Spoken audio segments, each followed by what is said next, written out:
Ahoy there, Captain Benzie here, coming at you with another video for EVE Echoes. At long last, the day is finally here. We have the test server for the May balance patch finally live and ready for us to jump in. Only took, what, 4 hours after they announced it was going to open? And oh my goodness, the EVE Echoes community Discord this morning. Wow, that was an interesting one. But we're in there now, so I thought today's video, especially since my throat is all over the place, I'm suffering with uveitis all over again, so it feels like someone's trying to force feed me a golf ball covered in glass shards. Because I've got that, I'm going to keep today's video nice and simple, fairly short, just to talk about what you should be doing in this test server. What kind of things you can do, how you can do it, and how you can really make the most of your time on this server to get some constructive feedback ready for the developers so the May balance update can be as awesome as it needs to be.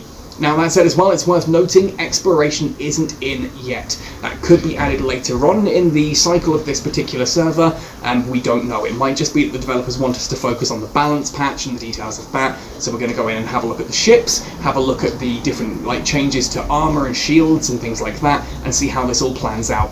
If you do enjoy this video, as usual, please let me know by hitting a like on it, subscribe to the channel down below, ding that notification bell to never miss an update. I am uploading new EVE Echoes content every Monday, Tuesday, Wednesday, Thursday and Friday, with the occasional bonus video on Saturday or Sunday for various different mobile games. And if you do want to go the extra mile to help support this channel, which I do always really appreciate, you can check out our Redbubble merchandise store and our Patreon page, which again I am still in the process of trying to revamp. It's a long process. That all said and done then, let's have a look at what you can do and how you can make the best of your time on the test server. The first thing you may notice when you log into the test server is you might not be where you logged off on live, and that's because the test server picks up your data from, I think it's about a week ago that this snapshot appears to have been taken, because I was logged in and I was docked at a station in HiSec that I'd been using whilst just running some basic ratting encounters. So you're not going to be exactly up to date, which is fine, you know, ultimately you're going to be somewhere, but this is a test server. Now, if you open up your mail, you should have a brand new mail that says, "Welcome to Test Server." This will give you 20 million skill points and 500 plex to use on whatever you fancy.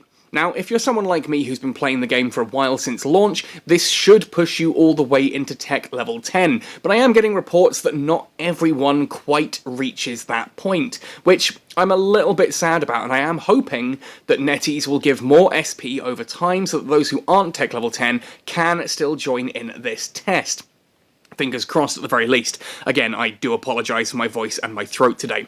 Now, if we have a look under the skills section and go into natural science, you will see that exploration is not currently on the test server. I say not currently, we don't know if it's going to be added at a future date. Ultimately, we're here to test the balance changes, not exploration, it seems, and we may get this later on in the test cycle. It might be that we don't get to test exploration at all before it launches. But while we're here on skills, if we head under electronics and fleet support, you will now see the command skills. So shield command, armored command, and skirmish command. And basically what these do is, yeah, your guess is actually as good as mine unless you can speak Mandarin.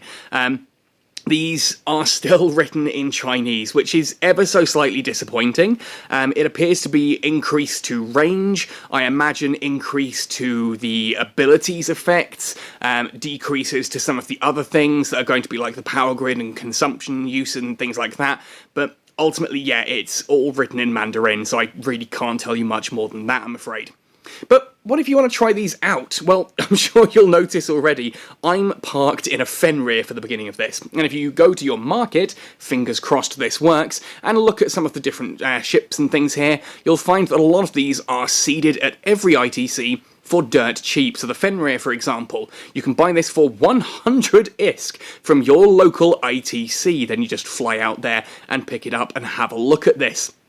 All 4 of those are available, same with all the new battleships and things like that. Basically, it appears that if it's Tech 10, you're going to get it for 100 ISK, even if it's an old Tech 10 ship like the Raven Striker here. Obviously, all the new ones, like the Typhoon 2, these are included as well, and we can have a look at these and check out their skills, their bonuses, and you get to fly them. And the same goes for, obviously, all the new battle cruisers, which are in here.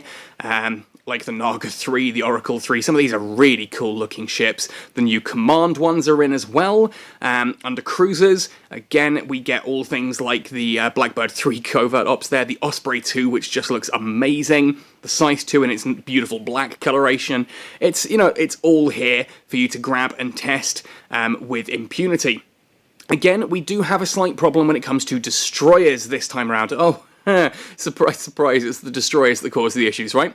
Okay, we get things like the interdictors, the Tech 3 interdictors, which is pretty cool that we can test those. But if I scroll down a little bit further, you'll see that the Corax, Talwar, Dragoon, and Algos C are still called that. They're not called the Corax Command or Dragoon Command, etc. And if you try to buy these on the market, they don't currently exist, which is a little bit of a shame if I'm being completely honest.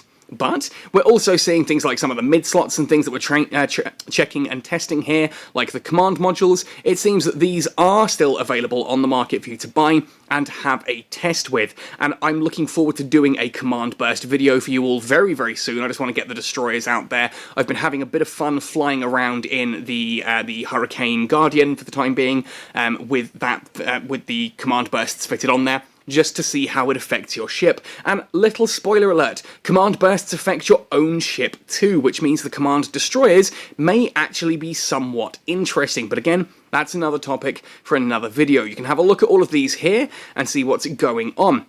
Now, if we go under blueprints and ship blueprints, let's minimize things like the frigate blueprints. I do just want to check. I should have checked this before starting the video, ideally. But, oh yes, and the Tech 2 assault destroyers are in and look quite interesting. The Dragoon Sea blueprints and that, no, they're not in the game either, so we are waiting for NetEase to correct when those destroyer blueprints are going to be added.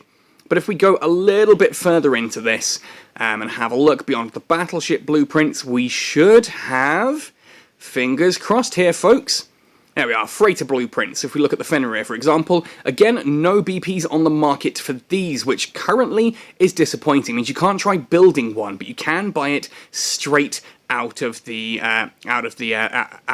market. We can see the components that would be required for these, like you see the capital shield emitter, capital power generator, all this kind of thing, which is how ultimately you're going to be building capital ships. You build these parts like you would parts for a structure, like a citadel or a capsuleer outpost, and then you put it together into the big ship itself. But for today, at least, I'm going to keep things nice and short because, quite frankly, my throat is absolutely killing me. You can jump into some of these ships and give them a go. Now, tomorrow I will be looking at starting to actually have a look at some of the individual things here in the game itself. So we'll have a look at like the freighters, the command burst modules, things like that. We might even go through the ship tree and sort of say, right, okay, what are the new Explorer frigates like? How does the Hound 3 compare to the Hound 2? Is the Stabber 2 any good? That kind of thing there, and I'll probably do that on sort of a frigates and destroyers, followed by cruisers and battle cruisers, then another video for the battleships later on, just so that they don't get bogged down, because obviously there's 3 battleships, that's then across 4 different factions, that's 12 battleships, 12 battle cruisers, 16 cruisers, 8 new destroyers, and 12 new frigates, along with, of course, the Talwar sort of C-type ones here. So we've got like the Talwar C, and we've got was there another one added down that list? No, it was at the top level. It was at top level. The Talwar C is the one I'm thinking of there, the command destroyers that were added in there. And of course, the command battle cruisers have been added in as well. So we'll have a look at those in some respective videos as this testing week goes on. There's a lot here to cover, so get out there, have some fun. And since everything is basically 100 ISK, screw it. Just blow stuff up, go on stupid engagements, and push every ship you can find to its limit.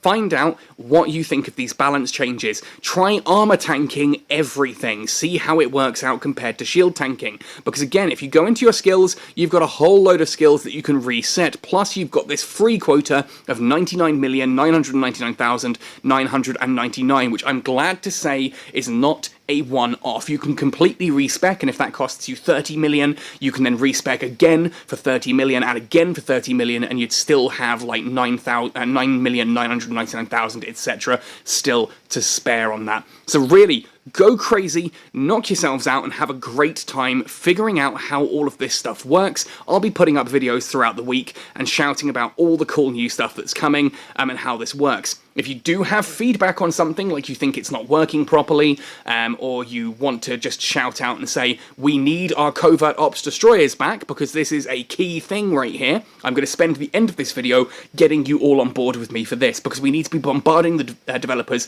daily with this. Currently, as it stands, if you are a small cannon pilot, once you hit Tech 10, you have a Thrasher 3 interdictor, which has 2 high slots and is not a combat vessel. You have the Talwar 2 Assault, which is a missile ship and not a, thus not a cannon ship. You have the Hound 3, which is large torpedoes, not a cannon ship. You have the Probe Explorer, which, yeah, okay, it can fit cannons, but it doesn't get bonuses to them, not a cannon ship, meaning your only Tech 10 option is a Slasher 2 interceptor. And before you say, hey, hang on, Benzie, what about the Dromiel? The Slasher 2 Interceptor is categorically better than the Dromiel now, so you are literally stuck with that one ship. And if you were to go across into, for example, the Amar Empire, the same is true here. At tech level 10, you've got the Dragoon Assault, which is drones. You've got the Coercer 3 Interdictor, which only gets 2 high slots and thus is not a combat vessel, the Purifier 3, which is a stealth bomber, the Magnate Explorer, which is an exploration vessel, and the Executioner 2 Interceptor, which is the only ship at tech 10 that uses small lasers. You're getting one ship.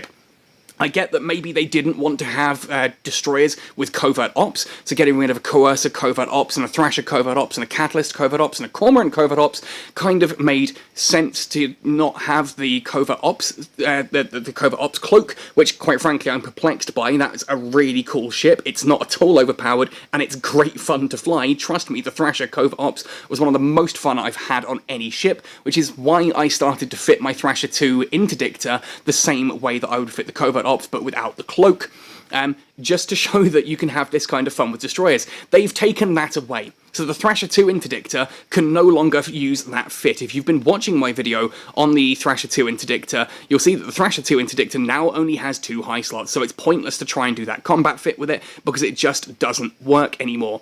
They've taken away the Thrasher Covert Ops, which would have worked as a combat vessel, and instead given us another Interdictor, a third Thrasher Interdictor. We've got the Thrasher Interdictor, the Thrasher 2 Interdictor, and the Thrasher 3 Interdictor. They are all bubble ships. Like, there is not much difference between these. It's a ship that you put out there and launch warp disruption spheres. That's literally what this does, and with 2 high slots, it's not great for solo use or combat. It's a support ship.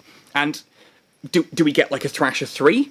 No. Do we get a Thrasher Fleet Issue 2? No, we don't. Heck, we're even missing an update to the Thrasher Guardian. Having a Thrasher Guardian 2 instead of the Interdictor 3, in my eyes, would be a great little upgrade there. But I also think we need a Thrasher 3, a Cormorant 3, a Catalyst 3, and a Coercer 3 up at tech level 10 as well, so that we actually have some freaking choice about what we're going to do flying a small turret destroyer. Because, yeah, okay, I'll admit, the Talwar 2 Assault does actually look a pretty cool destroyer. I'm pretty hyped about this ship, and I'm excited to fly it and get it some testing.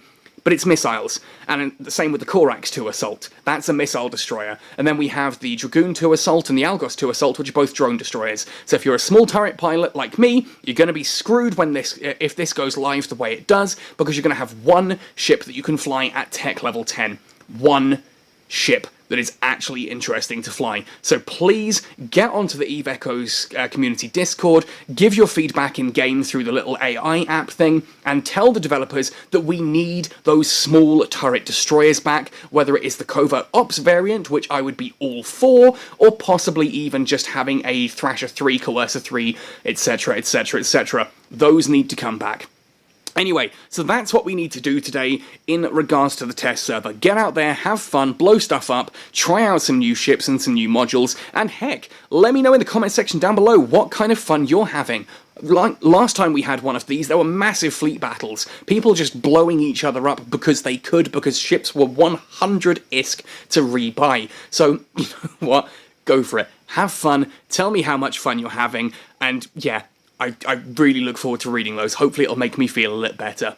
Anyway, folks, thank you for watching this one right the way to the end. Good luck out here on the test server. I'm really excited to see what people get up to. I'm looking forward to hearing what people think of the different changes, and if we don't like things, we can constructively work together to make the game better. Happy sailing, and see you in New Eden.